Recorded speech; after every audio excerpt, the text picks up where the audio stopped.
She gave her last meal to a homeless man, and that same night, she lost everything.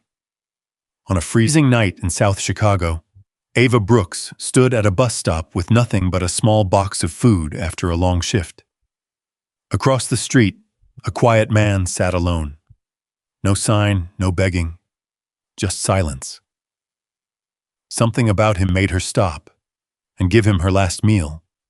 She didn't know that one simple act would cost her a home, a family, and reveal a truth no one saw coming. That man wasn't just a stranger, he was a test she never knew she was taking. And the one person who could change her life forever. She gave her last meal to a homeless man.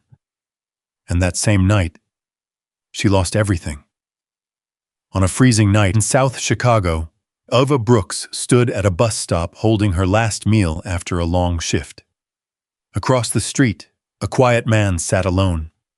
No sign, no begging, just silence. Something about him made her stop and give him everything she had left. She didn't know that one small act would cost her a home, a family, and reveal a truth no one saw coming. That man wasn't just a stranger, he was the answer to a life she never imagined, and the beginning of everything she thought she had lost.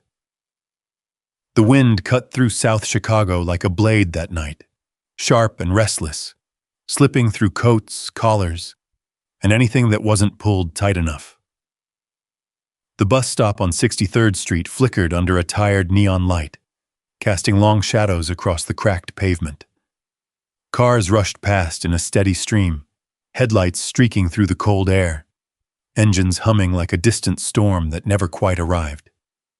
Ava Brooks stood beneath the shelter, her shoulders slightly hunched, fingers curled around a small paper bag that had already begun to lose its warmth.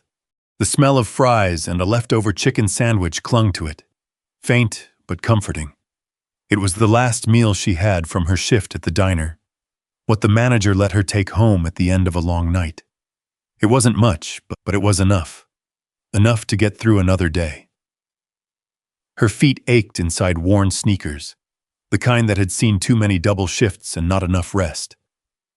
Grease stains dotted the edges of her sleeves, and her name tag, slightly crooked, still clung stubbornly to her uniform. Ava exhaled slowly, watching her breath turn into pale mist before fading into nothing. "Girl, you look like you're about to fall asleep standing up," the voice came from beside her. Jasmine leaned against the metal pole, scrolling through her phone, nails clicking softly against the screen. She had already changed out of her work clothes, wrapped in a thick jacket that looked like it had never seen a clearance rack. "I'm fine," Ava said, though her voice came out softer than she meant it to. "You say that ain't," Jasmine muttered, not looking up. Ava didn't answer. She was used to it, the concern that came dressed like annoyance. It was easier that way, easier than explaining that being tired wasn't the worst part. Being invisible was. Across the street, near the edge of the sidewalk where the light barely reached, a figure sat quietly on the cold concrete. At first glance, he blended into everything else, just another shadow in a city full of them. But something about him felt still, not desperate, not restless, just still. Ava's eyes lingered. The man sat with his back against a faded brick wall, hands resting loosely in his lap. His clothes were worn, layered in a way that spoke more of survival than style. His hair was unkempt, his beard uneven, but his posture, there was something about it that didn't match. He wasn't asking for anything. No cup, no sign, no words. Most people like him called out, reached out, did something to be seen.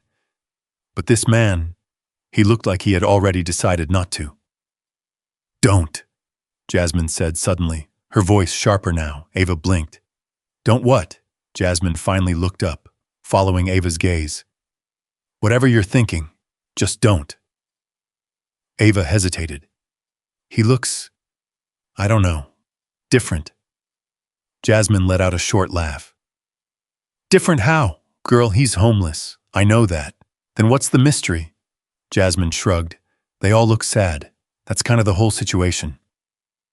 Ava didn't respond right away. She kept watching him. There was something in the way he stared at the ground. Not defeated, not angry, just distant. Like he wasn't really there. Like the world had already moved on without him. "I just want to help him," Ava said quietly. Jasmine shook her head. "You can't save everybody, I know." Ava tightened her grip on the paper bag. "But maybe I can help one person," Jasmine sighed, pushing herself off the pole. "You act like life's some kind of movie," Ava smiled faintly. "I just don't like pretending I didn't see him." Before Jasmine could reply, Ava stepped away from the bus stop, her footsteps soft against the pavement as she crossed the street. The cold air hit harder without the shelter, biting at her cheeks. But she didn't slow down. The man didn't look up at first. Ava stopped a few feet away, unsure how to begin. For a moment, the city noise seemed to fade, replaced by the quiet tension between two strangers standing on opposite sides of the same life. "Hey," she said gently, no response. She crouched down slightly, lowering herself to his level. I brought you something," that made him move. Slowly, he lifted his head, and for a brief second, everything around Ava seemed to pause. His eyes met hers. They weren't empty, they weren't desperate, they were aware, sharp in a way that didn't belong to someone who had given up. Ava felt her breath catch in her chest. "I just got off work," she continued, trying to steady her voice. "It's not much, but it's still warm." She held out the bag. The man looked at it, then back at her, as if weighing something far heavier than food. For a moment, Ava thought he might refuse, then quietly, he reached out and took it. "Thank you," he said. His voice was low, calm, not rushed, not grateful in the way people usually were, just sincere. Ava smiled. "You're welcome." Behind her, Jasmine's voice carried across the street. "You really just gave your last meal away? To a man who didn't even ask?" Ava glanced back briefly, then shrugged. "He needed it more than I did," Jasmine scoffed. "You just fed a nobody." Ava turned back, but the man was still looking at her, not at the food, not at her clothes, at her. And something in that look made her pause again. It wasn't pity. It wasn't gratitude. It was recognition. As if somehow he saw her more clearly than anyone else had in a very long time. Ava stood there for a second longer than she meant to, her heart beating just a little faster than before. "Take care," she said softly. He nodded once. She turned and walked back toward the bus stop, the cold air rushing past her again, but it didn't feel the same. Jasmine shook her head as Ava stepped under the shelter. "One day that kindness of yours is going to get you in trouble." Ava looked across the street one last time. The man had already opened the bag, but he wasn't eating, he was just holding it, like it meant something more than it should. "Maybe," Ava said quietly. The bus roared up to the curb, doors hissing open, but as Ava stepped inside, she couldn't shake the feeling that something had just shifted, not in the world, but in her life. Because that man, he didn't look like someone who had lost everything. He looked like someone who was waiting for something, or someone, and for reasons she couldn't explain. Ava had the strange, unsettling feeling that it might have been her. The bus ride home was loud, crowded, and filled with the kind of exhaustion that clung to people at the end of long days. The smell of damp coats, cheap perfume, and fast food filled the air. Ava stood near the back, one hand gripping the metal pole as the bus lurched forward, her body swaying with every stop and start. But her mind wasn't on the ride. It kept drifting back to him, the way he had looked at her. Not like she was someone passing by, not like she was invisible, but like she mattered. Ava shook her head slightly, as if she could clear the thought away. It didn't make sense. He was just a man on the street, a stranger, someone she would probably never see again. That's how these things usually went. People crossed paths for a moment, and then disappeared. The bus hissed to a stop near West Side, and Ava stepped off into the colder air, pulling her jacket tighter around herself. The streetlights buzzed overhead, casting a dull yellow glow over cracked sidewalks and old buildings that had seen better years. Her apartment building stood at the corner, its brick exterior worn and stained, the front door slightly crooked from years of use. One of the hallway lights inside flickered like it was debating whether to stay on or give up completely. Ava climbed the stairs slowly, her legs heavy, her feet aching even more now that she had stopped moving. Before she even reached the door, she could hear voices inside, loud ones. She paused for a second, her hand resting on the handle, already bracing herself. Then she pushed it open. "Well, look who finally decided to come home." The voice was sharp, cutting through the small apartment like a blade. Denise, her stepmother, sat on the couch, arms crossed, eyes already locked onto Ava, as if she had been waiting for this moment all evening. Lily was stretched out beside her, scrolling through her phone, though the smirk on her face said she had been listening the whole time. Ava stepped inside quietly, closing the door behind her. "Hey, don't hey me," Denise snapped. "Where have you been?" "Work," Ava said, keeping her voice even. "Same as always." Lily let out a small laugh. "Work and charity, apparently."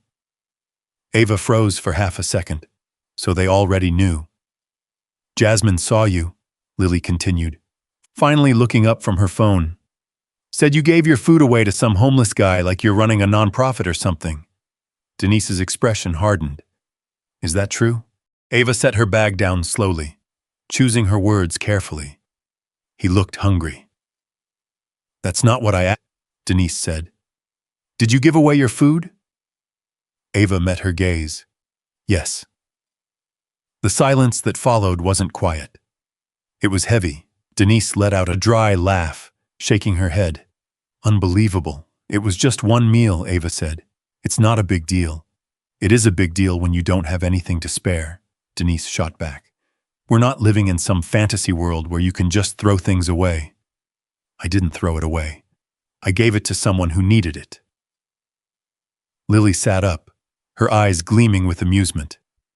"Oh my God, you really think you're some kind of hero, don't you?" Ava didn't respond. "You probably sat there talking to him too, didn't you?" Lily went on. "Like you two are best friends now." Ava clenched her jaw. "I just helped him." "Helped him?" Lily scoffed.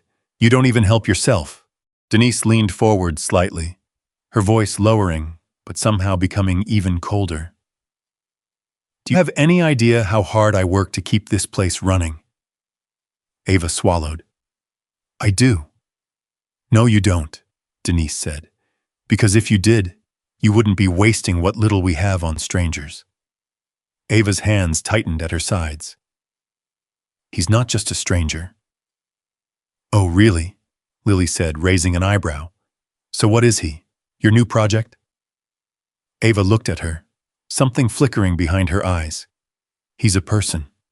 Lily laughed, louder this time. "Wow, that's deep." Denise didn't laugh.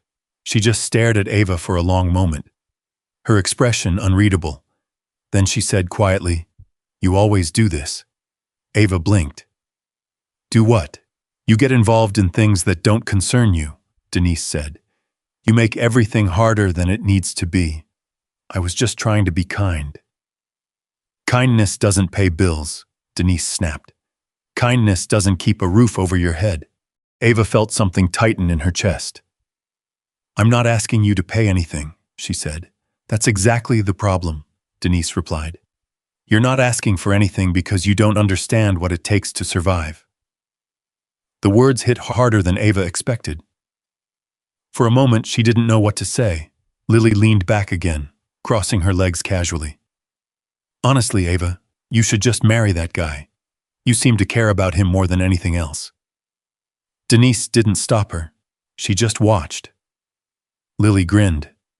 "Imagine it. You living on the streets with your little charity case. That actually sounds about right. Ava's throat tightened, but she forced herself to stay calm. You don't know anything about him, and you do? Lily shot back. You met him once. That's enough, Ava said quietly. Lily raised her hands mockingly. Okay, don't get defensive. Denise stood up slowly, her gaze still fixed on Ava. Let me make something clear. Ava looked at her. This house, Denise said, gesturing around the small apartment, is not a place where we entertain your impulses. Ava frowned slightly. What does that mean? It means, Denise said, her voice dropping, you don't bring that kind of behavior into this home. Ava felt the words settle into her chest like something heavy. I wasn't planning to bring anything here, she said. Good, Denise replied, because we have enough problems already. The room fell quiet again. Ava picked up her bag and moved toward her small bedroom, the floor creaking softly under her steps. She closed the door behind her, leaning against it for a moment, as the noise from the living room faded into muffled voices. Her room was barely more than a space with a bed, a small desk, and a window that looked out onto the back alley. The paint on the walls was chipped, and the heater rattled constantly, but it was hers. At least it felt like it was. Ava sat down on the edge of the bed, staring at her hands. She had no dinner now. Her stomach reminded her of that. But strangely, she didn't regret it, not even a little. She leaned back slowly, resting her head against the wall, closing her eyes for a moment, and without meaning to, she saw his face again, that calm expression, those eyes, the way he had said thank you. Ava opened her eyes, staring at the ceiling. Why do I feel like I know him? She whispered to herself. It didn't make sense. Nothing about it did, but the feeling stayed, and somewhere deep down, beneath the exhaustion, beneath the hurt, beneath everything else, a quiet thought began to form. What if that moment at the bus stop wasn't just a coincidence? Outside, a car passed, headlights briefly illuminating her window before fading into the night. And for the first time in a long time, Ava felt like something in her life was about to change. She just didn't know how much. The next morning came too fast. The heater rattled all night, and the cold still managed to slip through the cracks in the window. Ava barely slept. Every time she closed her eyes, she saw the same thing. The man at the bus stop, the quiet way he held the food, the look in his eyes that didn't match the life he seemed to be living. At the time the alarm on her phone buzzed, she was already awake, staring at the ceiling. For a moment, she considered staying in bed. Just one day without the noise, the tension, the constant feeling that she was standing in a place where she didn't belong. But that wasn't how her life worked. She sat up slowly, pulling her jacket closer around herself, and got ready in silence. The apartment was quieter than usual when she stepped out of her room. Denise had already left for work. Lily was still asleep, her bedroom door half open, soft music playing from inside. Ava moved through the small kitchen carefully, grabbing a piece of bread and spreading a thin layer of peanut butter across it. It wasn't much, but it would have to do. As she reached for her bag, she hesitated. Then she opened the cabinet again. There were a few things left: half a bottle of water, a bruised apple, and a small pack of crackers. Ava stared at them for a long second. She didn't have to. No one would know if she didn't. But something inside her wouldn't let it go. She reached in, took the apple and the crackers, and slipped them into her bag. The air outside was colder than the night before, sharper somehow. The sky was a dull gray, clouds hanging low like they were pressing down on the city. Ava walked the familiar route toward the bus stop, her steps steady but her thoughts restless. She told herself she was just going to catch the bus, that's all. But when the shelter came into view, Her eyes moved immediately to the same spot across the street. He was there, sitting in the exact same place. For a second, Ava felt something strange in her chest. Relief, maybe, or something close to it. He hadn't disappeared. He hadn't been just a moment. He was real. She crossed the street without thinking this time, her boots tapping softly against the pavement. "Hey," she said as she approached. He looked up almost instantly, as if he had been expecting her. "Hey," he replied. His voice was the same, calm, steady, unhurried. Ava crouched down slightly again, pulling the apple and crackers from her bag. "I brought you something else." He looked at the food, then back at her. There was a flicker of something in his eyes, something she couldn't quite name. "You don't have to keep doing that," he said. "I know," Ava replied. "I want to." He didn't reach for it right away. "You didn't eat your dinner last night," he said quietly. Ava blinked. "What? You gave it away?" he added. "That was your dinner." Ava shrugged lightly. "I was fine." He studied her for a moment, his gaze thoughtful, almost searching. "Most people don't do that," he said. "Most people aren't me," Ava replied with a small smile. That made him pause, then slowly, he took the food from her hand. "Thank you," he said again. Ava sat down on the edge of the curb this time, not as far away as before. For a moment, neither of them spoke. Cars passed. A bus rumbled in the distance. Somewhere, a siren echoed faintly. "You don't ask for money," Ava said after a while. He shook his head. "Why not?" He looked out toward the street, his expression distant again. "Because people don't like being asked. That's not true." "It is," he said. "They like choosing. It makes them feel in control." Ava frowned slightly. "You sound like you've thought about that a lot." He gave a faint, almost amused exhale. "I've had time." Ava watched him carefully. "Do you always stay here?" she asked. "Most days. Why this spot?" He glanced around, then back at her. "It's quiet enough to think." Ava nodded slowly. "Thinking can be dangerous," she said. "Only if you're trying to avoid something," he replied. That caught her off guard. She looked down at her hands, then back up at him. "What about you?" he asked. "Why do you come back?" Ava hesitated. "I don't know," she admitted. I guess I just didn't like the idea of you sitting here alone." He studied her again. That same intense, quiet attention. "You don't even know me," he said. Ava shrugged. "I don't have to." He didn't respond right away. Instead, he opened the crackers slowly, breaking one in half before taking a small bite. He ate carefully, not like someone who was starving, but like someone who understood the value of taking his time. Ava noticed that. "Life hasn't been easy for you, has it?" she asked gently. He gave a small smile that didn't quite reach his eyes. "That depends on what you compare it to." Ava leaned back slightly, resting her hands behind her. "I grew up here," she said. "Same streets, same buildings, same everything." He listened without interrupting. "My dad passed away when I was young," she continued. "After that, things just changed." She didn't go into details. She didn't have to. He seemed to understand anyway. "And you?" she asked. "What's your story?" He was quiet for a long moment, long enough that Ava thought he might not answer. "I had everything once," he said finally. Ava blinked. "Everything?" He nodded slightly. "More than I needed. What happened?" He looked down at his hands, turning the cracker slowly between his fingers. "Life," he said. It wasn't an answer, but it wasn't nothing either. Ava studied him again, that feeling returning. He didn't sound like someone who had always been here. He didn't move like someone who had given up.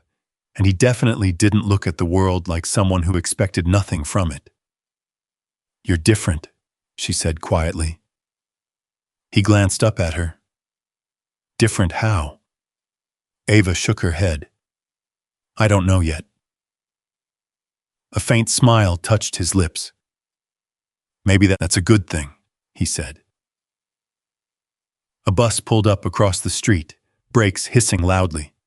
Ava stood, brushing off her jeans. "I have to go," she said. He nodded, but as she turned to leave, he spoke again. "Ava." She paused. She hadn't told him her name. Slowly, she turned back. "How did you—" "You said it yesterday," he said calmly. Ava searched his face, trying to remember. Maybe she had. Maybe she hadn't. "See you around," he added. Ava hesitated for just a second longer. "Yeah," she said softly. "See you." She walked back toward the bus stop, her heart beating just a little faster than before. And this time, she didn't try to convince herself it was just a coincidence. Because something about him, the way he spoke, the way he noticed things, the way he looked at her like she was more than what the world saw. It didn't fit.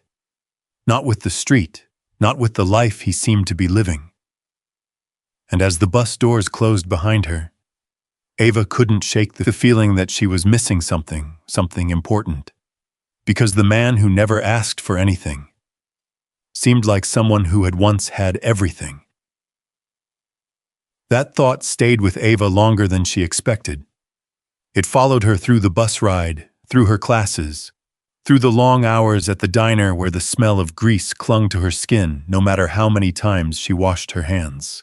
Even as plates clattered and customers called out orders, her mind drifted back to the curb across from that bus stop. To him. By the time her shift ended that evening, the sky had already turned a deep shade of blue, the kind that came just before night fully settled in. Neon signs flickered to life outside the diner windows, casting reflections across the glass like broken pieces of light. Ava untied her apron slowly, her body heavy with fatigue. "You're quiet today," Jasmine said, leaning against the counter as she counted tips. "I'm just tired," Ava replied. Jasmine gave her a look that said she didn't believe that for a second. "This about that guy again?" Ava hesitated. That was answer enough. Jasmine shook her head. "You barely know him. I know enough." "You don't even know where he came from," Jasmine pressed. "Or what he's done." Ava shrugged lightly. "Does that matter?" Yes, Jasmine said without hesitation. "It matters a lot." Ava didn't argue. She didn't have the energy for it. Instead, she grabbed her jacket and headed toward the door. The cold hit her immediately, sharper than before. A thin mist had started to fall, not quite rain but enough to dampen the air and make the streetlights glow softly. And without thinking, her feet carried her in the same direction. When she reached the bus stop, her eyes moved instinctively to the other side of the street. He was there again. Exactly where he had been. Ava felt something in her chest loosen, something she hadn't even realized had been tight. She crossed the street. "Hey," she said. Daniel looked up, and this time there was something almost familiar in the way his expression shifted when he saw her. "You came back," he said. Ava smiled faintly. "So did you." He gave a small nod, like that made sense. She sat down beside him, closer than before, the cold concrete pressing through her jeans. "I brought you something," she said, reaching into her bag. This time it was a small container from the diner, leftover soup and a roll. Daniel looked at it, then at her. "You shouldn't keep doing this." Ava tilted her head. "You keep saying that, and you keep ignoring it." She smiled slightly. "Maybe I'm stubborn." He let out a quiet breath that almost sounded like a laugh. For a moment, the tension between them softened. "You work a lot," he said. "How do you know that?" You're always tired, he replied simply. Ava blinked, caught off guard again. You notice a lot, she said. I have time, he answered. She shook her head lightly. That's not what I meant. He didn't respond. Instead, he opened the container, the steam rising faintly into the cold air. He took a small sip, closing his eyes for a second like he was savoring it. Ava watched him. You don't eat like someone who's starving, she said. He paused, then looked at her. What does that mean? It means you take your time, she explained. Most people would rush. He considered that for a moment. Maybe I remember what it feels like not to have to rush. Again, that feeling, that quiet contradiction. Ava leaned back slightly, studying him. You really did have something before, didn't you? She asked.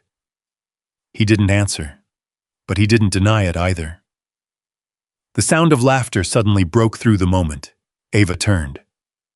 Across the street, near the bus stop, Lily stood with two of her friends, their bright coats standing out against the gray evening. They were laughing, pointing at her. Ava's stomach dropped. Oh, this is too good, Lily called out as she crossed the street, her heels clicking loudly against the pavement. You weren't lying. Ava stood up slowly. Lily, what are you doing here? I could ask you the same thing, Lily replied, her eyes sliding over Daniel with open judgment. But I think I already know. Her friends giggled behind her. You actually came back, Lily continued. I thought it was a one-time thing. But no, you're really doing this. Ava felt the heat rise in her chest. Doing what? This, Lily said, gesturing dramatically between Ava and Daniel, playing charity worker with some random guy off the street. He's not random, Ava said, her voice tightening. Lily laughed.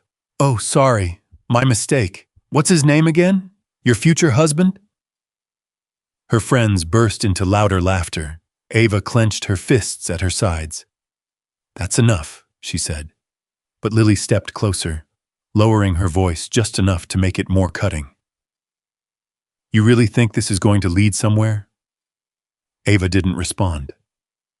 You're wasting your time, Lily went on. You could be focusing on something real, something that actually matters. Like what? Ava shot back. Like building a future, Lily said. Like finding someone who can actually give you something. Ava shook her head. Not everything is about money. Lily rolled her eyes. Easy for you to say when you don't have any. The words hit harder than they should have. Ava felt it. Daniel remained silent the entire time. Watching, listening. Let's go, one of Lily's friends said, tugging at her arm. This is getting boring. Lily smirked, taking one last look at Ava. Have fun with your little project. Then she turned and walked away, her laughter fading as she crossed the street. The silence that followed felt heavier than before. Ava let out a slow breath. Her shoulders tense. I'm sorry, she said quietly. For what? Daniel asked. For all of that. He shook his head. You didn't do anything wrong. Ava looked down at the ground. They think I'm stupid. Do you? She hesitated. No, then that's all that matters, he said. Ava glanced at him, surprised by the certainty in his voice. They don't see things the way you do, he continued. And you do? She asked softly. He met her gaze. Yes, the word settled between them, simple, unshaken, and somehow heavier than anything else that had been said that night. Ava swallowed, her chest tightening again. But this time it wasn't from hurt. It was something else, something she didn't fully understand yet. You should go, Daniel said after a moment.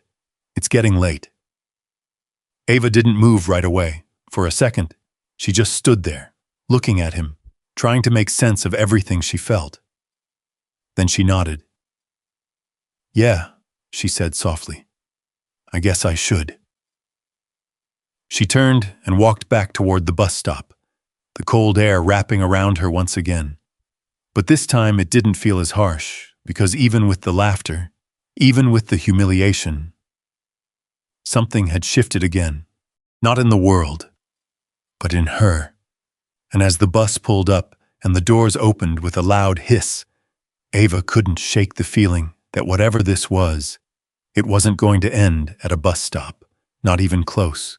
The rain started just after midnight, not heavy at first, just a thin, steady drizzle that coated the streets in a dull shine, turning every streetlight into a blurred halo of gold. By the time Ava stepped out of the diner, the air had thickened with cold and damp, clinging to her clothes and settling deep into her bones. She pulled her jacket tighter, tucking her chin into the collar as she stepped onto the sidewalk. The city felt different at this hour, quieter, not peaceful, just empty in a way that made every sound feel louder. A car passed, somewhere in the distance a siren echoed, and beneath it all, the soft, endless rhythm of rain. Ava adjusted her bag on her shoulder and started walking. She hadn't planned to go back, not tonight, after what happened with Lily, after the laughter, after the way everything had felt so exposed and small. She told herself she would go straight home. But her feet didn't listen. They turned down the same street, past the same corner, toward the same place. The bus stop came into view, its flickering light barely cutting through the rain. Her heart lifted slightly, then dropped. He wasn't there. Ava slowed, scanning the area. The curb, the wall, the spot where he usually sat. Empty. For a moment she just stood there, the rain soaking through her sleeves, her fingers tightening around the strap of her bag. He's probably somewhere else, she murmured to herself. Of course he was. He wasn't waiting for her. Why would he be? Still, something felt off. Ava glanced down the street, her eyes adjusting to the dim light. The alley beside the old grocery store was darker than everything else, shadowed and quiet. Too quiet. She hesitated. Then she heard it, a low sound, not loud enough to be a shout, not clear enough to be a word, just something. Ava's heart skipped. "Hello?" she called out cautiously. No answer. The rain tapped softly against metal trash bins as she took a few steps toward the alley, her shoes splashing lightly in shallow puddles. "Daniel?" she tried again. Silence. She swallowed, forcing herself to keep moving. The deeper she stepped into the alley, the more the sounds of the street faded behind her. The light from the street lamp barely reached here, leaving everything washed in shadows and faint reflections. And then she saw him. He was sitting against the wall, just like before. But this time, something was wrong.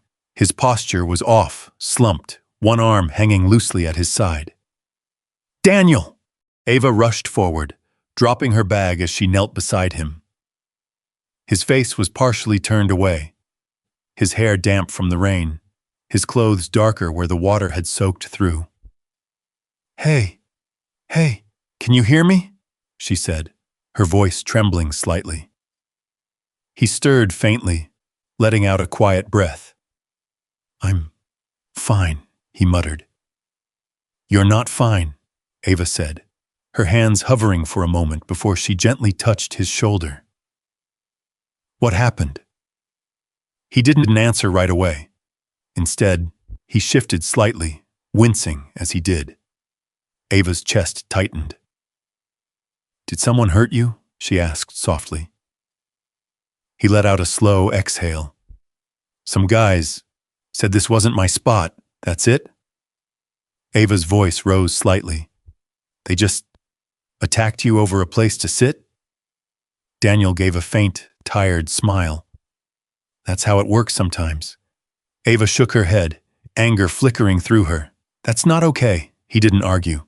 He just leaned his head back against the wall, his breathing shallow but steady. "We need to get you somewhere warm," Ava said, her voice more determined now.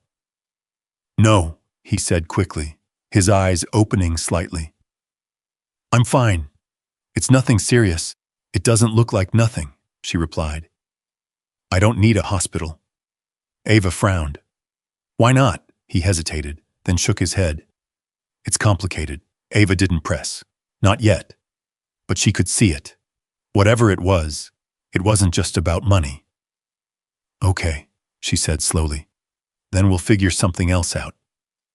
Daniel looked at her, confusion flickering in his eyes. You don't have to do this. I know, she said, but I'm going to. She stood up quickly, grabbing her bag and pulling out her phone. I'm calling a cab, she said. You don't have to spend money on me, he said, his voice firmer now. Ava looked at him for a second. The rain, the cold, the entire city seemed to fade away. All this time, she said quietly, you haven't asked me for anything. He didn't respond. So don't start telling me what I can't do, she added. Something in her tone made him go still. Not defensive, not resistant, just quiet. Ava turned slightly, speaking into her phone, giving the address quickly. When she hung up, she moved back toward him. Can you stand? She asked. He nodded faintly. With her help, he managed to get to his feet, though his weight leaned heavily against her. Ava wrapped his arm around her shoulders, steadying him as best she could. You're stronger than you look, he said under his breath. Ava let out a small, breathless laugh. I've had practice. The cab pulled up a few minutes later, headlights cutting through the rain. Ava helped him inside, sliding in beside him as she gave the driver the address of a small clinic she knew, one that didn't ask too many questions. The ride was quiet. Rain tapped steadily against the windows, blurring the city into streaks of light and shadow. Daniel leaned his head back, his eyes half closed. Ava watched him, her thoughts racing. She didn't know why she was doing this, didn't know why it felt so important. All she knew was that leaving him there wasn't an option. You're going to be okay, she said softly. He opened his eyes just enough to look at her. I know, he said. Not because of the clinic, not because of the situation, but because she was there. Ava felt something shift in her chest again, something deeper this time, something that wasn't just kindness. The cab slowed, pulling up in front of the small building. Ava paid the driver, ignoring the way her wallet felt lighter than it should. It didn't matter, not right now. Together, they stepped out into the rain again, the cold air hitting them both as Ava helped him toward the door. And as they crossed that threshold, Ava had no idea that this moment, this choice, would cost her everything she had left. But she didn't hesitate. Not even once. The clinic smelled like antiseptic and old linoleum floors, the kind of place that stayed open late for people who didn't have anywhere else to go. Fluorescent lights hummed overhead, casting a pale glow over everything, making the night feel even colder somehow.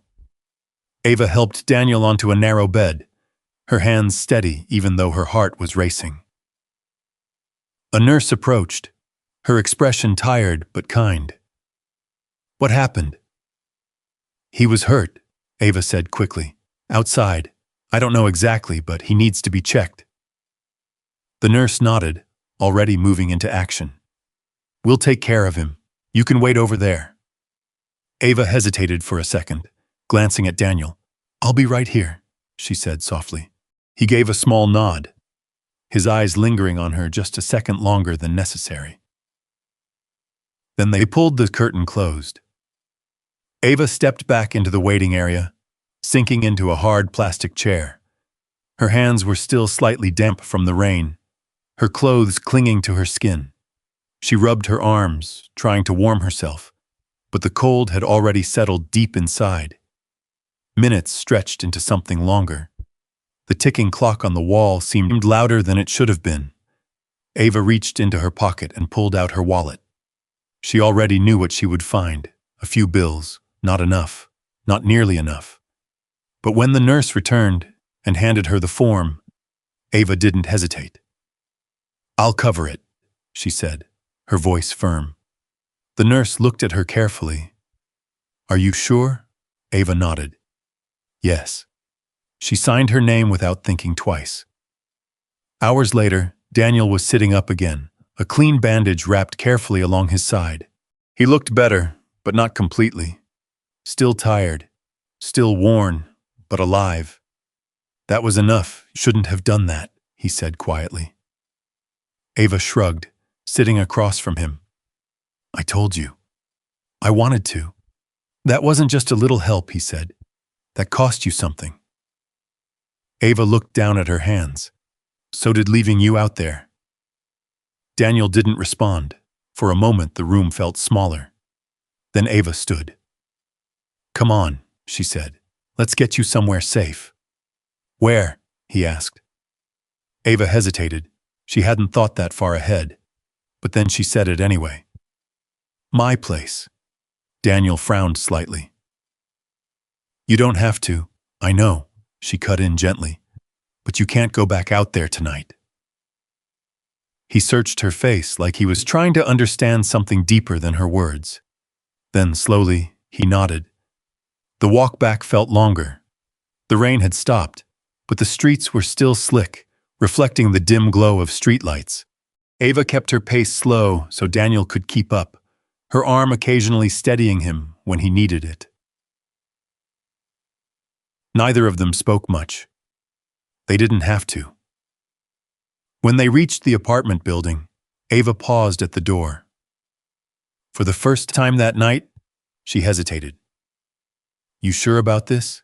Daniel asked quietly. Ava took a breath. "No," she admitted. Then she opened the door anyway.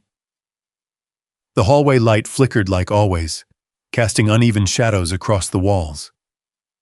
Ava led him up the stairs carefully, her footsteps echoing softly in the narrow space. When they reached the apartment, she pushed the door open slowly. For a brief second, everything was quiet. Then, "What is that?" Denise's voice cut through the air instantly. Ava froze. Denise stood in the middle of the living room, arms crossed, her expression already twisted in disbelief. Lily sat on the couch, her eyes widening as soon as she saw Daniel. "Oh my God," Lily breathed. "You actually brought him here?" Ava stepped inside, her grip tightening slightly on Daniel's arm. "He needs a place to stay," she said. Denise laughed, a short, sharp sound that held no humor at all. "A place to stay?" she repeated. "You brought a homeless man into my house? He's not just—" "I don't care what he is," Denise snapped. "He's not staying here." Ava's heart started pounding. "It's just for a few days," she said quickly, "until he recovers." "No," Denise said, her voice colder now. "Absolutely not." Lily stood up, shaking her head. "This is insane. You've officially lost it." "He was hurt," Ava said, trying to keep her voice steady. "I couldn't just leave him. And you think that makes this okay?" Denise shot back. Ava swallowed. "Yes." The word hung in the air. Denise's eyes narrowed. "You think you get to make decisions like this?" she said slowly. "In my house?" Ava met her gaze. "It's not just your house. That was a mistake." The silence that followed was immediate and heavy. Then Denise took a step forward. "Excuse me." Ava felt the weight of Daniel's presence beside her, felt the tension building in the room like a storm about to break. "I live here too," Ava said, quieter now, but still firm. Denise's expression changed, not anger, something colder, something deeper. "You live here," Denise repeated, "because I allow it." Ava's chest tightened. "And you're starting to forget that." "I'm not forgetting anything," Ava said, her voice shaking slightly now. I can't turn him away." Denise laughed again, but this time it was softer, more dangerous. "Of course you can't," she said. "You've always been like this." Ava frowned. "What does that mean?" Denise tilted her head slightly, studying her like she was seeing her for the first time. "It means you don't think," she said. "You act, you feel, you make everything harder than it needs to be. That's not true." "It is," Denise cut in. "And do you want to know why?"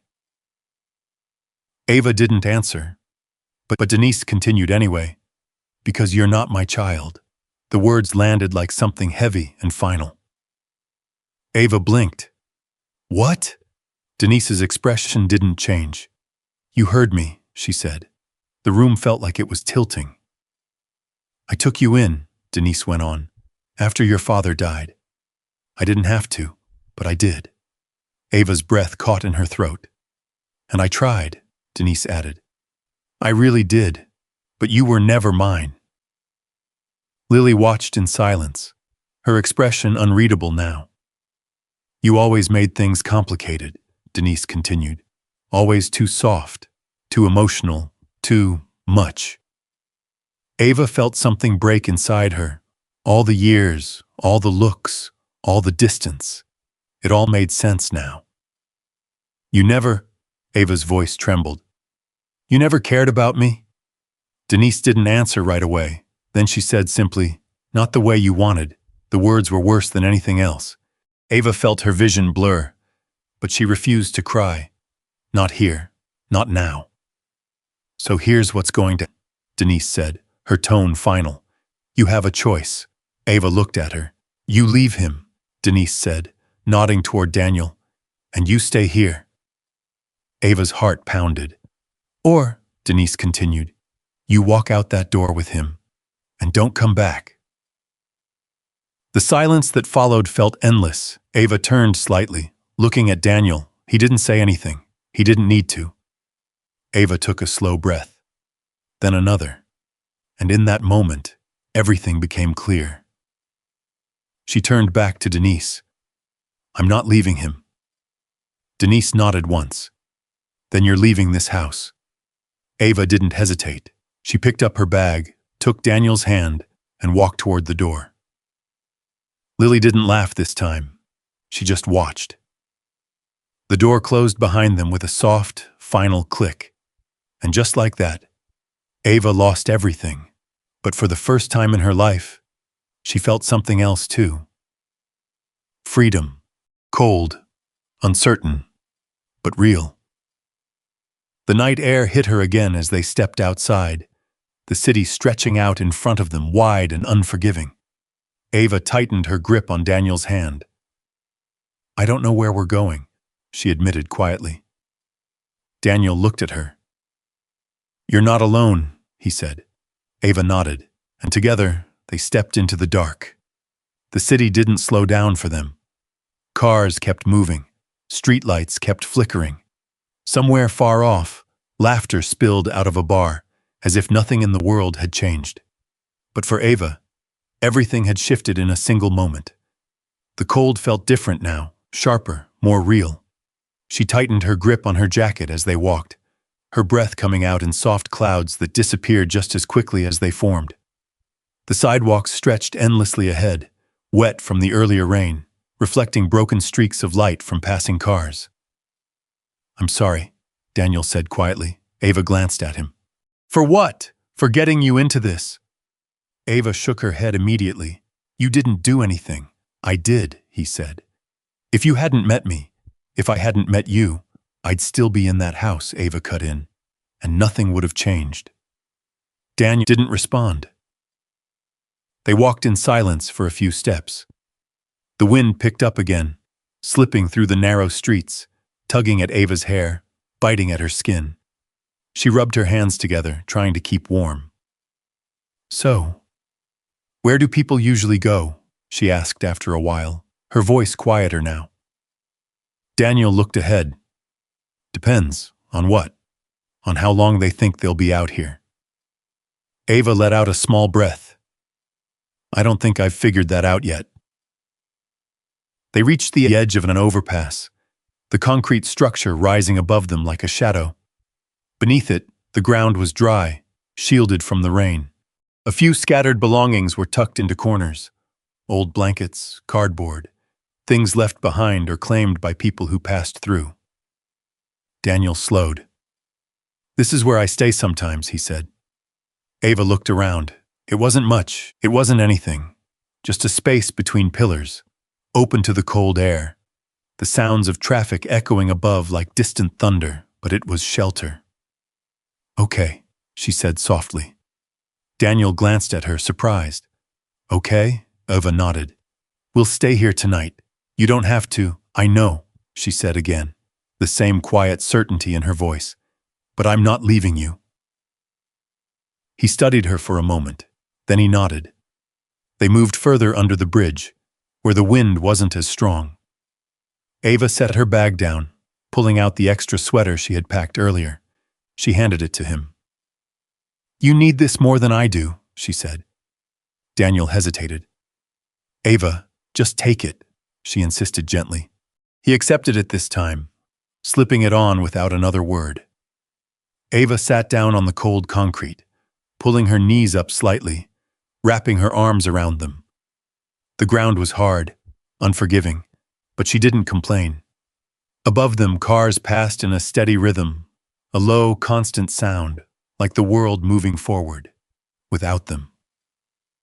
For a while, neither of them spoke. Ava stared out at the street beyond the bridge, watching headlights come and go, people passing by without looking in their direction, invisible. That's what it felt like. "You okay?" Daniel asked after a while. Ava let out a small laugh, though there wasn't much humor in it. "I don't know," that was the truth. She didn't know what she felt. There was the loss, sharp and sudden, still settling in her chest. There was the anger, quiet, simmering beneath the surface. But there was something else too, something lighter, something she hadn't expected. "I thought I'd be more scared," she admitted. Daniel looked at her. "Are you?" Ava considered it. "A little," she said. "But not the way I thought. What way did you expect?" She shrugged, like everything would fall apart. Daniel nodded slowly. "And it didn't?" Ava looked around. The empty space, the cold air, the unfamiliar ground beneath her. Then she shook her head. "It did," she said. "Just not me." The words surprised her as soon as she said them, but they felt right. Daniel watched her carefully, something unreadable in his eyes. "You're stronger than you think," he said. Ava smiled faintly. "I don't feel strong. You don't have to feel it," he replied. "You just have to be it." Ava leaned her head back against the concrete pillar, closing her eyes for a moment. The exhaustion hit her all at once. The long shift, the confrontation, the walk, everything. Her body ached in ways she hadn't even noticed before. "You should try to rest," Daniel said quietly. Ava nodded, though she didn't move right away. "Hey," she said after a moment. "Yeah?" She opened her eyes, turning her head slightly to look at him. "Why didn't you tell me?" she asked. "Tell you what?" "That you had something before," she said. "That you lost everything." Daniel was quiet for a long time. Ava thought he might not answer. Then he said, "Because people hear that and they change." "How?" "They start seeing you differently," he said. "Not for who you are, but for what you were." Ava frowned slightly. "I wouldn't do that." He looked at her. "I know," he said. Something in his voice made her pause. "You know?" she repeated. He nodded faintly. "How?" He didn't answer right away. Instead, he looked out toward the street, his expression distant again. "I've seen enough," he said finally. Ava studied him. There it was again, that feeling. That he wasn't just speaking from experience, but from something deeper. Something she didn't fully understand yet. "Daniel," she said softly. He turned his head. "Yeah?" Ava hesitated, then shook her head. "Nothing." She wasn't ready to ask the questions forming in her mind. Not yet. Instead, she leaned back again, pulling her jacket tighter around herself. The sound of traffic above them continued, steady and unchanging. Minutes passed, maybe longer. Ava's eyes began to close, her body finally giving in to the exhaustion. And just before sleep took her, she felt something. A shift. Not outside, but between them. Like something had changed in the way Daniel looked at her. Like the distance between who he was and who he appeared to be was starting to close. And though she didn't know it yet, that night under the bridge was the last night her life would ever feel this uncertain. Morning came slowly, not with sunlight but with sound. The steady rumble of cars overhead, the distant honk of horns, the low hum of a city already awake, already moving, already expecting something from everyone inside it. Ava stirred, her body stiff from the cold ground beneath her. Her neck ached, her fingers felt numb. For a moment, she didn't move, just lay there, listening. Then reality came rushing back. The house, the words, the door closing behind her.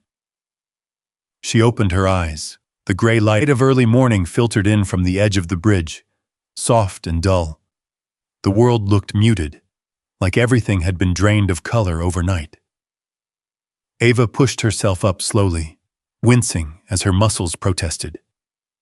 Daniel was already awake, sitting a few feet away, watching her.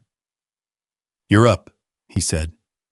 Ava nodded, brushing her hair back with tired hands. "Yeah, how do you feel?" She let out a quiet breath. "Like I slept on concrete." He gave a faint smile. "That's because you did." Ava almost laughed. Almost. She looked around again, taking in where she was. Not with panic this time, but with a kind of quiet acceptance, so. "This is it," she said. "For now," Daniel replied. Ava nodded slowly. "For now."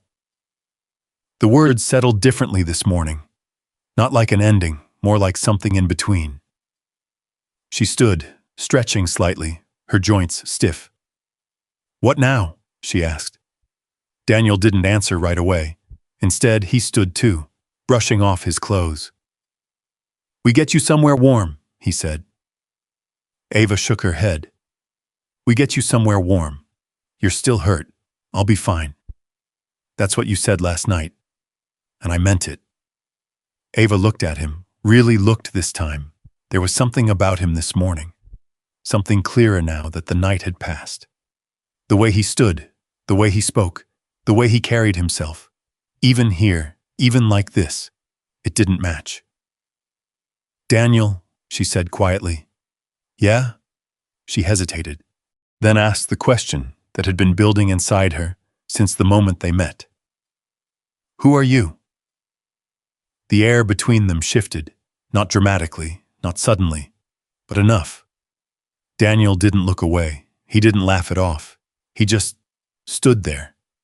And for the first time, he didn't have an easy answer. "I told you," he said slowly. "I'm just—" "No," Ava interrupted gently, not accusing, not angry, just certain. "You're not." The silence that followed stretched longer than anything before.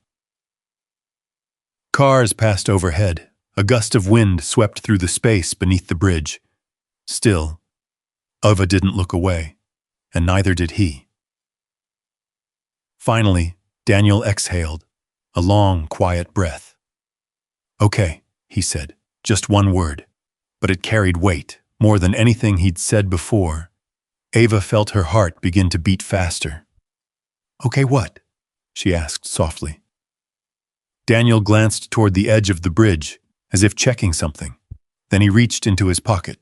For a second, Ava thought he might pull out something simple, a card maybe, or nothing at all. Instead, he pulled out a phone, not old, not broken, sleek, clean, expensive. Ava blinked. That alone didn't make sense. "Wait," she said. Daniel didn't explain. He just pressed a button. The screen lit up instantly. No hesitation, no delay. Signal, full. He tapped once, then held it to his ear. Ava stood there, frozen, watching him. Everything about this moment felt wrong. Or maybe right in a way she hadn't expected. Yes, Daniel said calmly into the phone. It's me. A pause. Then, I'm ready. Ava's breath caught. Ready for what? Another pause. His expression didn't change. Send the car, he added. Ava stared at him. What are you doing? She asked. He lowered the phone slowly, looked at her, and for a moment, something softened in his eyes. Something real. I owe you the truth, he said. Ava's heart pounded. What truth? He hesitated. Just for a second. Then he said it. My name isn't just Daniel. The world seemed to hold its breath. It's Daniel Whitmore. The name landed between them. Heavy, clear, unmistakable. Ava's mind tried to catch up. Whitmore. She knew that name. Everyone did. The Whitmore Group. Real estate, logistics, investments. Half the buildings downtown carried that name in some form. That wasn't just wealth. That was power. That's not funny, Ava said, her voice barely above a whisper. I'm not joking. No. She shook her head. No. Her thoughts tangled. Nothing made sense. You're telling me you're what? A billionaire? Daniel didn't smile, didn't flinch. Something like that, he said. Ava stepped back, one step, then another. This doesn't make any sense, she said. You've been out here, sleeping here, getting hurt. I chose this, he said. Why? The question came out sharper than she intended. Daniel met her gaze. Because I needed to know something, he said. What? If someone would see me, without everything else. Ava felt her chest tighten. So this was a test? She asked. No. It feels like one. It wasn't supposed to be, he said. But it became one. Ava's hands trembled slightly. All of this, she said. The bus stop, the food, the conversations. You let me believe. I didn't lie about who I was as a person, he said quietly. Ava looked at him. Really looked this time. And suddenly, every moment replayed differently. The way he spoke, the way he noticed things, the way he never asked, the way he watched her. Not like someone who needed something, but like someone who was learning something. About her. Ava let out a slow breath. I gave you everything I had, she said. I know, and you were, what? Watching? No, he said firmly. I was seeing. Ava shook her head, trying to steady herself. Why me? She asked. Daniel didn't answer right away. Then, because you didn't look away, he said. The words hit her harder than anything else. Silence filled the space again. Then, a sound, low, smooth, unmistakable. Ava turned. At the edge of the bridge, a black car rolled to a stop, sleek, polished, out of place. The door opened. A man in a suit stepped out. Mr. Whitmore, he said. Ava's heart skipped. Mr. Whitmore, not Daniel, not a stranger, not someone from the street, someone else entirely. Daniel looked back at her. This is where things change, he said. Ava swallowed. She didn't know what to say, didn't know what to feel. All she knew was the man she had met on the street was never just a man on the street, and whatever came next was going to change everything. Ava stood frozen beneath the bridge, the sound of the engine still humming softly in the background. The black car looked unreal against the rough concrete and damp pavement, like it had slipped into the wrong scene by mistake. But nothing about this felt like a mistake. The man in the suit waited patiently by the open door, his posture straight, his expression calm, like this moment had been expected all along. Ava's eyes slowly moved back to Daniel. No, not Daniel, Daniel Whitmore. Her heart pounded so hard she could feel it in her throat. This isn't real, she whispered. Daniel didn't argue. He stepped closer instead, his voice quieter now, almost careful. It is. Ava shook her head, trying to piece everything together. But the more she tried, the more it slipped through her fingers. "You were sleeping on the street," she said. "You were hurt." I needed to see something for myself," he said. "At the cost of this?" She gestured around them, her voice rising slightly. "At the cost of living like that?" Daniel didn't look away. "Yes." The certainty in his answer made her falter. "Why?" she asked again, softer now, almost afraid of the answer. Daniel took a breath, his gaze steady, "Because every time someone met me," he said, "they weren't meeting me." Ava frowned. "They were meeting my last name," he continued. "My money, my position, what I could give them." Ava felt something shift inside her. "I got tired of it," he said. "Tired of wondering if anyone would still care. If all of that disappeared." Ava swallowed. "So you made it disappear." "For a while," he said. The words hung between them. "And you just waited?" she asked. "I observed," he corrected gently.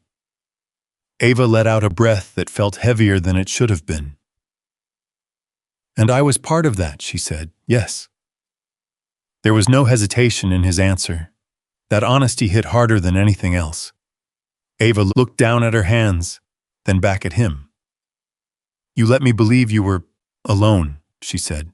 "I was," he replied. She shook her head. "Not like that." Daniel didn't respond, because he couldn't. Ava took a step back, the distance between them suddenly feeling necessary. "I don't even know what this is anymore," she admitted. Daniel's expression softened slightly. "It's still what it was," he said. Ava let out a small, disbelieving laugh. "No, it's not." She gestured toward the car, toward the man waiting, toward everything that didn't belong in her world. "This isn't my life," she said. "That," she pointed at him, "that's not my world." Daniel followed her gaze, then looked back at her. "I know," he said. For a moment, neither of them spoke. The city moved around them, unaware of the quiet shift happening beneath that bridge. Then Daniel stepped toward the car. "Come with me," he said. Ava blinked. "What?" "Just for today," he added. "You need somewhere to rest, somewhere warm." Ava hesitated. Every instinct told her to walk away, to go back to something familiar, even if it hurt. But there was nothing to go back to, not anymore. She glanced down the street, then back at him, then slowly. She nodded. The man in the suit opened the door wider as they approached. Ava hesitated again before stepping inside, her movements careful, almost uncertain. The interior was quiet. Soft leather seats, a faint scent of something clean and expensive. It was nothing like anything she had ever been in before. Daniel sat across from her, his posture relaxed. Like this was normal, for him it was. The door closed with a soft click, and the car began to move. Ava watched the city pass by through the tinted window, the familiar streets slowly giving way to something else. Wider roads, cleaner sidewalks, buildings that looked newer, brighter, different. She didn't say anything, didn't ask where they were going. She just watched, because part of her already knew. When the car finally slowed, Ava's breath caught. In front of them stood a house. No, not a house. A place so large, so carefully designed, it didn't feel real. Tall windows reflecting the morning light, stone walls that looked untouched by time, a wide driveway that curved gently toward the entrance. Ava didn't move. "This is where you live?" she asked quietly. Daniel nodded. For now. The car door opened. Ava stepped out slowly, her shoes pressing against smooth pavement that felt too perfect beneath her feet. She looked up again, taking it all in. The silence here was different, not empty, not distant, just calm, as if nothing bad had ever happened in this place. "Mr. Whitmore," the man in the suit said again, stepping aside. Daniel nodded, then turned to Ava. "Come on," he said. Ava followed him, her steps slower now, her senses overwhelmed by everything around her. The doors opened before they even reached them. Inside, the warmth hit her instantly, soft lighting, high ceilings, a quiet elegance that felt almost unreal. A woman approached them, her expression warm but respectful. "Welcome back," she said to Daniel. Then her eyes shifted to Ava. "And welcome." Ava didn't know how to respond. No one had ever said that to her like this before. Not here, not anywhere like this. "Thank you," she said softly. Daniel glanced at her. "You're safe here," he said. The words settled into her chest. Safe. Ava looked around again, at the space, at the people, at him, and for the first time since everything changed, she felt something unexpected. Not fear, not confusion, something quieter, something warmer. Like maybe, just maybe, she hadn't lost everything after all, but as she stood there, taking it all in, Ava couldn't shake one question. If this was his world, then where did she belong? The question stayed with Ava long after the doors closed behind her. Everything inside the house moved with a quiet rhythm. Soft footsteps, low voices, the distant clink of glass and silverware. It felt like a place where nothing was rushed, nothing was uncertain, a place where life didn't press down on you the way it did outside. A woman guided Ava down a wide hallway, her voice gentle as she spoke. "We've prepared a room for you. Please make yourself comfortable." Ava nodded, though her mind was still catching up with everything around her. The room they brought her to was larger than the entire apartment she had just left behind. Warm light filled the space, reflecting off polished wood and soft fabrics. The bed looked untouched, perfect, like something from a magazine she'd only ever flipped through at the grocery store. "You can rest here," the woman said. "If you need anything, just let us know." Ava murmured a quiet thank you. Then she was alone. The silence wrapped around her differently here. Not empty, not cold, but it still didn't feel like hers. Ava stepped further into the room, her fingers brushing lightly against the edge of a dresser. Everything was clean, ordered, certain, so different from everything she had known. She sat down slowly on the bed, the softness surprising her. And for the first time since everything had happened, she let herself breathe. Across the city, things were not so quiet. Denise stood in the middle of the apartment, her voice rising with every word. "How could you be so careless?" she snapped. Lily paced back and forth, her phone clutched tightly in her hand. "I wasn't careless. Ben said it was a good investment." "Ben?" Denise's voice sharpened. "That boy has never had a good idea in his life." "He said it would double," Lily insisted. "He promised—" "I don't care what he promised." Denise cut her off. "You signed papers, Lily. Papers you didn't even understand." Lily stopped pacing, her expression shifting. "It wasn't that serious." "Not serious?" Denise let out a bitter laugh. "They've been calling for weeks, notices, warnings, and you ignored all of them." "I thought it would work out," Lily said, her voice smaller now. Denise stared at her, disbelief turning into something heavier. "Do you even know how much you owe?" Lily hesitated. "That's what I thought." A knock at the door echoed through the apartment. Both of them froze. Denise moved slowly toward it, her heart already pounding in her chest. When she opened it, two men stood there, dressed in dark coats, holding clipboards. "Mrs. Brooks," one of them asked. "Yes, we're here regarding the property." Denise's stomach dropped. "What about it?" The man glanced down at his papers, then back at her. "The loan tied to this residence has defaulted. We've issued multiple notices. As of today, the property is being repossessed." The words felt unreal.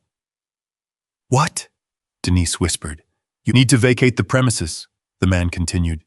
"We'll begin inventory shortly." Lily stepped forward, her voice rising. That's not possible. There has to be a mistake. There is no mistake, the man said calmly. Denise turned toward her daughter, her face pale. How much? She asked again, her voice barely holding together. Lily's eyes filled with panic. I don't know exactly. Tell me. 80,000, Lily whispered. Denise staggered back slightly, her hand gripping the edge of the table. 80,000, she repeated. Silence filled the room. Then, a voice from the television broke through. Breaking news. Neither of them meant to look, but they did. The screen lit up with a familiar skyline, followed by a name that seemed to echo louder than everything else. Daniel Whitmore, heir to the Whitmore Group, has officially announced his engagement. The image shifted. And there he was, clean, composed, standing tall in a tailored suit. Nothing like the man they had mocked. Nothing like the man they had dismissed. Beside him, Ava. Lily's breath caught. No, she whispered. Denise stared at the screen, her mind refusing to process what she was seeing. The couple has captured national attention, the reporter continued. Many are calling this one of the most unexpected unions in recent years. Lily stepped closer to the television, her hands trembling. That's him, she said. That's the guy. The one at the bus stop. Denise's lips parted, but no words came out. The room felt smaller, colder. That's the man I said I would marry, Lily added, her voice cracking now. That's... Her words broke off, because suddenly, everything made sense. Every moment, every laugh, every insult. Every time they had looked down on him, on her, Denise sank slowly into the chair behind her. She began, her voice hollow. We turned her away. Lily shook her head, backing away from the screen. I called her stupid, she said. I said she had no future. The words echoed in the silence. Outside, the men continued their work, marking items, moving through the apartment with quiet efficiency. Inside, everything unraveled. Denise closed her eyes, her hands shaking. All this time, she whispered. Lily's voice came out softer now, almost broken. She wasn't the one with nothing. Denise opened her eyes again, staring at the screen where Ava stood beside Daniel, calm, composed, untouched by everything they had said. No, she said slowly. We were. Back at the house, Ava stood by the window, looking out at the lake beyond the property. The water stretched wide and still, reflecting the pale sky above. She wrapped her arms around herself, the warmth of the room not quite reaching the uncertainty inside her. Somewhere behind her, footsteps approached. You're thinking, Daniel said. Ava didn't turn. Yeah, about what? She hesitated, then answered honestly. About everything I lost. Daniel stepped closer, stopping just behind her. And? He asked. Ava took a slow breath. And what I found. She turned slightly, meeting his eyes. For the first time since the reveal, there was no shock, no confusion, just something quieter, something real. Do you regret it? He asked. Ava shook her head. No. The answer surprised even her, but it was true, because standing there, in a place she never thought she would belong, she realized something. Maybe she hadn't lost her place in the world. Maybe she had just stepped into the one that had been waiting for her all along. The days that followed didn't feel real at first. Ava moved through the house like someone walking through a dream she didn't fully trust. Every door opened too easily. Every room felt too perfect. Even the silence here carried a kind of peace she had never known. But slowly, it started to settle, not as something she owned, but as something she was allowed to stand inside. That was enough. She woke up each morning to sunlight pouring through wide windows instead of the dull gray light of a cramped alley. The air felt cleaner, warmer. Even the sounds were different. No shouting, no arguments, no tension hanging in the walls. Just quiet, and yet some part of her remained cautious, careful, like if she moved too fast, everything might disappear. "You don't have to look like you're waiting for something to go wrong," Daniel said one morning, leaning casually against the doorway. Ava turned, caught off guard. "I'm not," she said. He raised an eyebrow slightly. "You are." Ava hesitated, then let out a small breath. "Maybe I just don't know how to exist in a place like this." Daniel stepped into the room, his expression softer now. "You don't have to change anything about yourself," he said. "That's not why I brought you here." Ava studied him for a moment. "You didn't bring me here," she said quietly. "I walked here on my own." A faint smile touched his lips. "Fair enough." There was a pause, then Ava asked the question she had been holding on to. "What happens now?" Daniel didn't answer right away. Instead, he walked toward the window, looking out over the lake. "That depends on what you want," he said. Ava frowned slightly. "I don't know what I want yet." "That's okay," he replied. "You've had your life decided for you for a long time." The truth in that made her chest tighten slightly. "And now?" she asked. Daniel turned back to her. "Now you get to decide." The words lingered. For the first time, the future didn't feel like something she had to survive.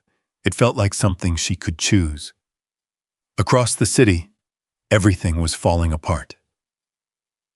Boxes lined the walls of the apartment, half-packed and scattered like the remains of a life that had been rushed and broken all at once. Denise sat at the kitchen table, staring at nothing. Lily stood by the window, her phone in her hand, scrolling through articles she didn't want to read. Every headline said the same thing. Daniel Whitmore, engagement, a mysterious woman, photos of Ava, smiling, calm, standing beside him like she belonged there. Lily's fingers trembled. "That should have been me," she whispered. Denise didn't respond. "She had nothing," Lily went on. "Nothing. And now she had something," Denise said quietly. Lily turned. "What?" Denise looked up, her expression worn, different from the sharpness it once carried. "She had something we didn't." Lily shook her head. "No, she just got lucky." Denise didn't argue, because deep down, she knew that wasn't true. A knock at the door interrupted the silence. Lily froze. Denise stood slowly, walking toward it like she already knew who it might be. When she opened it, a driver stood outside, dressed in a suit, professional, unfamiliar. "Mrs. Brooks?" he asked politely. Denise nodded. "I've been sent to bring you somewhere," he said. Her heart skipped. Sent by who? The man hesitated just long enough to make the answer feel heavier. "Miss Ava Brooks," Lily's breath caught. "She wants to see us," she asked, her voice barely holding together. The driver nodded once. "Yes." Silence filled the space again. Denise looked at Lily. Lily looked at her. Neither of them spoke, because they both understood what this meant. The car ride felt longer than it should have. Neither of them said a word. The city passed by outside, familiar streets turning into unfamiliar ones, the scenery shifting in ways that made everything feel distant, until finally the car slowed and stopped. Lily's eyes widened as she looked up at the house in front of them. "This is," she whispered. Denise didn't finish the thought. She couldn't, because standing there, everything they had once laughed at, everything they had once dismissed, was now standing in front of them in a way they couldn't ignore.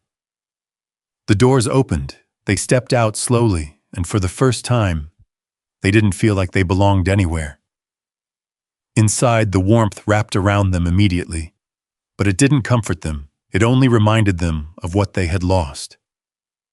A woman guided them through the house, her voice calm, her expression neutral. "They're waiting for you," she said. Lily's hands trembled as they walked. Each step felt heavier, more final, until they reached the room. The door opened, and there she was. Ava stood near the window, the light from outside falling softly around her. She wasn't dressed in anything extravagant, nothing that screamed wealth, but something about her had changed. Not her appearance, her presence. She stood differently, calmer, stronger, like she no longer needed to prove anything. Daniel stood beside her, quiet but steady. Lily swallowed hard. "Ava," she said, her voice breaking slightly. Ava turned. Her expression didn't change much, not cold, not warm, just composed. Denise stepped forward slowly.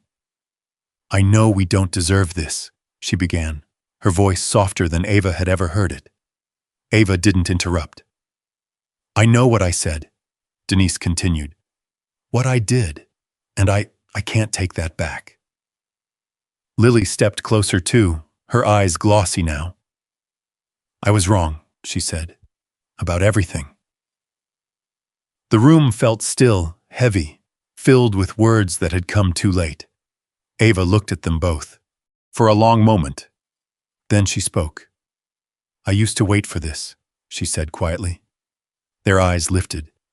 "For an apology," she continued. "For someone to see me, to treat me like I mattered." Denise lowered her gaze. Lily said nothing. Ava took a small step forward. "But I don't need that anymore." The words landed gently, but they cut deeper than anything else. "I forgive you," Ava said. Hope flickered in Lily's eyes, then faded just as quickly. "But I'm not coming back," Ava added. The finality in her voice left no room for doubt. Denise closed her eyes briefly, as if absorbing the weight of that truth. Lily's voice came out small. "Please, Ava." Ava shook her head gently. "I'm not angry," she said. "I'm just done." Silence filled the room.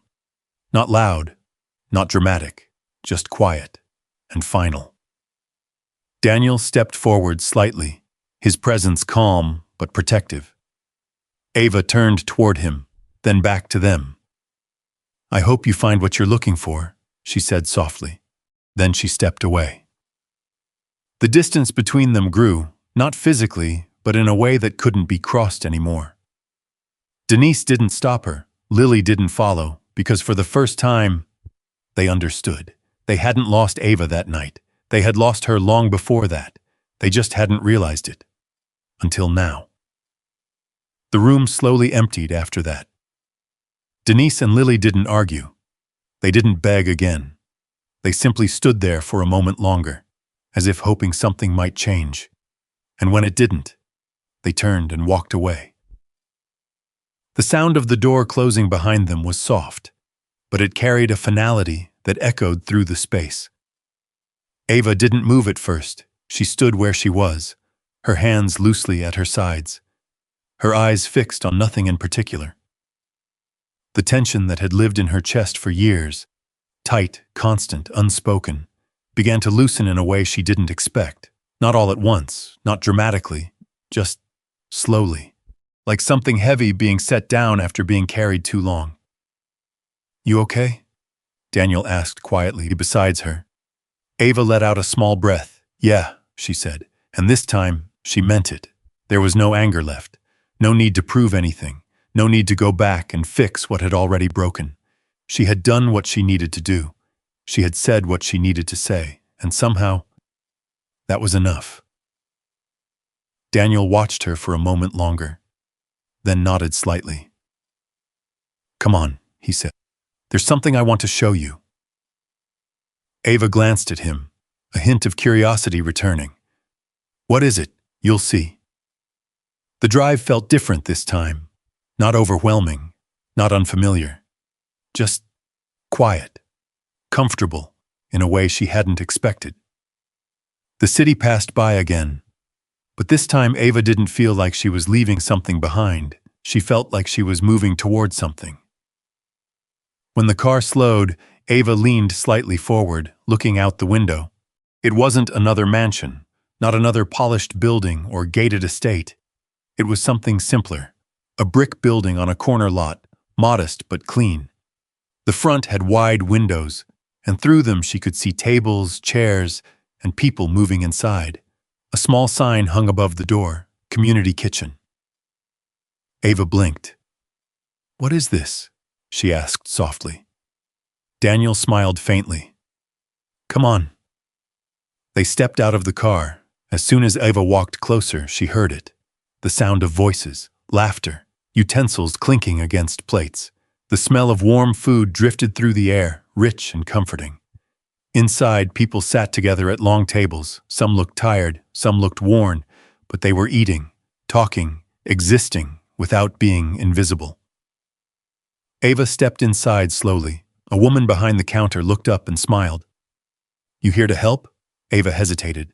I don't know," she admitted. Daniel stepped beside her. "She is," he said. Ava turned toward him. "I am?" He nodded. "You always were." The words settled into her chest. Something about them felt right, natural, like this was something she had been moving toward long before she even realized it. Ava stepped forward, looking around again.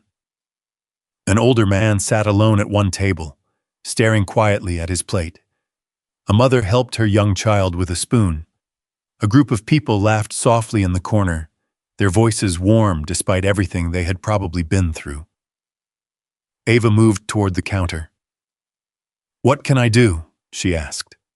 The woman smiled. "Grab an apron." Hours passed without Ava noticing. She moved between tables, serving food, refilling water, offering small smiles to people who weren't used to receiving them. At one point, she paused. A man sat near the back, his posture familiar. Quiet, still, not asking for anything. Ava approached slowly.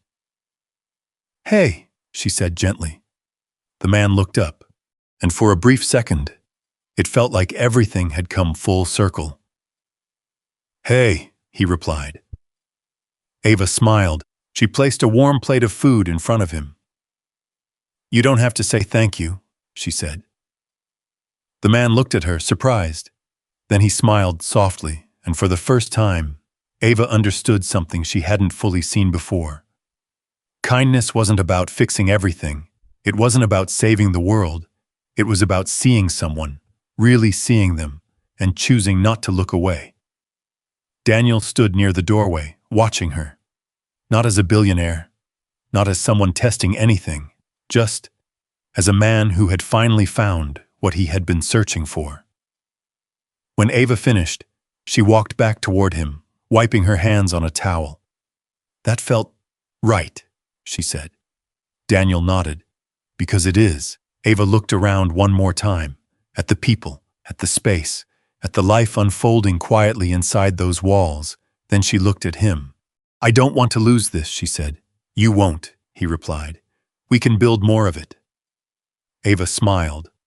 Not wide, not dramatic, just real, because for the first time in her life, she wasn't trying to survive. She was choosing how to live. Weeks later, the building grew. More tables, more food, more people. Ava became a steady presence there, her voice calm, her hands always moving, her kindness never forced. Daniel stood beside her, not in front, not above, with her.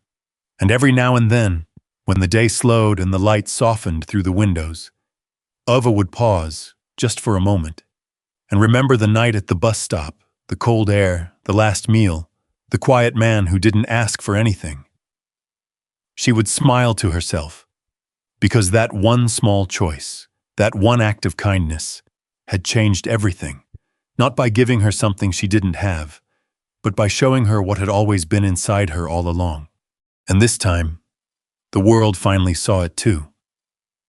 If this story touched your heart, leave a comment and share your thoughts. When Ava placed that warm plate of food in front of a stranger, just like she once did at that cold bus stop, she wasn't trying to change her life, but that single moment quietly changed everything. Sometimes, It's not the big plans or the perfect timing that shapes your future. It's the one small, brave choice you make when no one is watching. Ava didn't wait for certainty. She acted anyway. And that's what opened a door she never imagined existed. Today, think about one moment where you almost walked past someone who needed help and didn't. Next time, don't hesitate.